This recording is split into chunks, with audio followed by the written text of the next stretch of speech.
اگر کھڑے نہیں کھڑے کیے گئے ہیں تو وہ اورنگاباد پورو سے ہے 28 امیدوار مسلمان،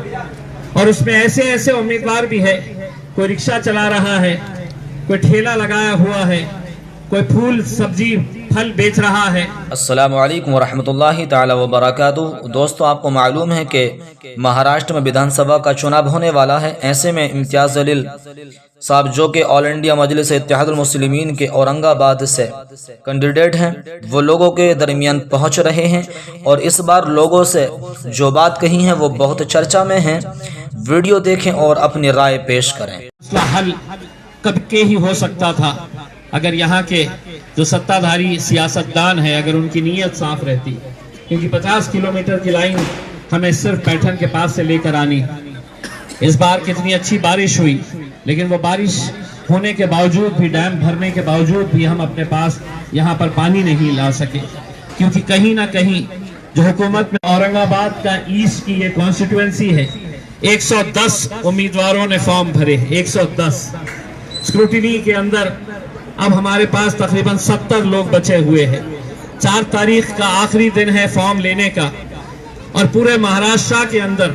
سب سے زیادہ مسلمان اگر کھڑے کیے گئے ہیں تو وہ اورنگ آباد پورو سے ہے 28 امیدوار مسلمان، اور اس میں ایسے امیدوار بھی ہے، کوئی رکشہ چلا رہا ہے، کوئی ٹھیلا لگایا ہوا ہے، کوئی پھول سبزی پھل بیچ رہا ہے، وہ لوگوں نے تک فارم بھرے ہیں۔ اب آپ سوچئے گا، ایک فارم جب بھرا جاتا ہے تو اس کے ساتھ 10,000 روپے کا ڈیمانڈ ڈرافٹ یا کیش چاہ رہا ہے۔ جس نے پیسہ لگایا ہے وہ آرام سے جیت کر چلا جائے گا۔ مجھے اتنا یقین ہے کہ 20 تاریخ کے دن کتنے ہی امیدوار یہاں پر آ جائے، لیکن یہاں پر میری آپ لوگوں سے ادباً گزارش ہے، یہاں پر اگر ٹیبل لگے گا تو صرف مجلس اتحاد المسلمین اور پتنگ کا ہی، آپ کے ہی محلے کا انسان، اور کہے گا کہ آپ کے گھر میں 5 ووٹ ہیں، وہ 5 کے آئے ووٹر کارڈ ہمیں دے دو، تمہارا آدھار کارڈ ہمارے پاس جمع کروا دو، اور اس کے بدلے میں ہم ہر ووٹر کو کوئی 300 روپے دے گا، کوئی 500 روپے دے گا۔ بہت زیادہ ہو گیا، اگر حرام کی دولت جن کے پاس زیادہ ہے تو وہ 1000 روپے بھی دے سکتا ہے۔ وہ ووٹر کارڈ، وہ آدھار کارڈ اپنے پاس رکھے گا، آپ کے ہاتھ پہ ووٹنگ کا وہ مشین لا کر وہ انک لگا دے گا، اور یہ بتا دیا جائے گا کہ اب آپ ووٹ ڈالنے کے لیے مت آئے، آپ کا ووٹر کارڈ ہمارے پاس ہے۔ میں تمام نوجوانوں سے یہ اپیل کر رہا ہوں، نیائے نگر کے، حسین کالونی کے، آپ لوگوں کو الیکشن سے 2 دن پہلے یہاں پر پہرے داری کرنی ہے،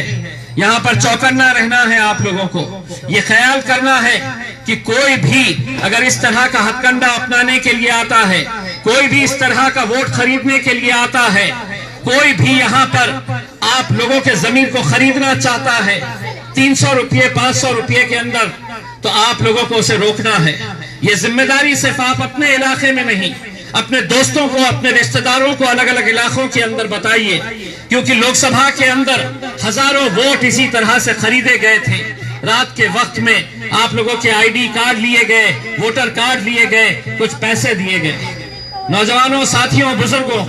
300 روپے 500 روپے 1000 روپے، اس کی قیمت کیا ہو سکتی ہے کہ آج ہمارے گھر میں گھس کر، گاجا پور کولہا پور کے اندر غریبوں کے گھروں میں گھس کر مارا گیا۔ آج نوبت یہ آ گئی ہے کہ ہمارے نبی کریم صلی اللہ علیہ وسلم کے خلاف گستاخی ہو رہی ہے، کھلے عام ہو رہی ہے، کھلے عام آپ کو دھمکیاں دی جا رہی ہے کہ ہم مسجد میں گھس کر ماریں گے۔ کوئی کارروائی نہیں ہو رہی، کوئی آواز اٹھانے کے لیے تیار نہیں۔ ووٹ مانگنے کے لیے سبھی آئیں گے، لیکن ان سے پوچھئے گا کہ جب مجھ پر حملے ہو رہے ہیں، میرے حضور کے خلاف گستاخی ہو رہی ہے، تو کیوں تم خاموش ہے؟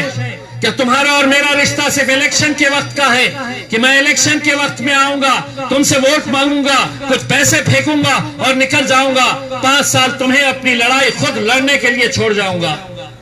الحمدللہ مجھے اس بات کا فخر ہے کہ میں لوک سبھا کے الیکشن ہارنے کے باوجود بھی ہندوستان کی تاریخ کے اندر اتنا بڑا جلوس، اتنی بڑی ریلی ممبئی تک پچھلے 76 سالوں کے اندر ہوئی نہیں تھی، جو آپ لوگوں کی وجہ سے ہم نے ممکن کر کے دکھایا تھا، اور اتنی بڑی ریلی ہم ممبئی تک لے کر گئے تھے۔